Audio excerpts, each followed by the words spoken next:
Stephen Jackson. I'm one of the attorneys at McManamy Jackson Hollis. I'm TJ Hollis. I'm his partner and attorney at McManamy Jackson Hollis. What can buyers do to prevent delays? You know, a buyer preventing delay, the main thing is to communicate and respond to the things that are being asked of them. And we know there's a lot going on, a lot of anxiety. They're trying to pack moves, set up utilities. But when they get inquiries from their lender, their agent, and from us, the prompt response may seem not a big deal, but every day that goes by that we don't have information, your lender doesn't have information, could cause a delay in the closing, because there's a critical path of things that have to happen in order to get to the closing table. So for a buyer, promptly responding to all information requests from both their lender, their agent, and from us is critical. And for a seller, the same. You know, as Steve mentioned, we need the payoff. We can't just call a national lender and say, give me John Smith's payoff.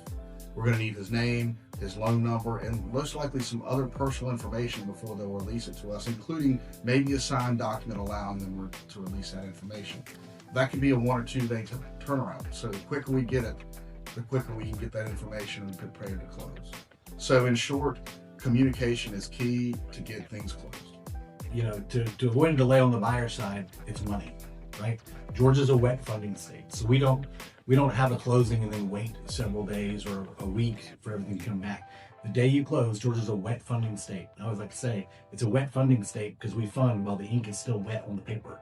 So I've got to have your money. So if you're coming in from, particularly if you're coming in from out of town, or you bank with an institution that is not local to Savannah, you need to check with your banking institution to ask them, what do I need to do in order to be able to send out a wire transfer?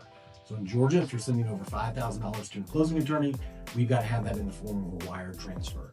So if you bank at a bank that is out of town, there is a good likelihood they're going to require some upfront maneuvers from you to be able to get that money wired. Some of that includes you have to go in person to your bank to initiate the wire transfer. I've sat at the closing table, you know, hundreds and hundreds of times where I've asked the buyer, where's the money? And the answer is, oh, I'll do it on my phone real quick. Well, you can't just do that with most banking institutions, right? You must be able to arrange for your money to be able to get here so it's in escrow at our firm before we sit down at our closing.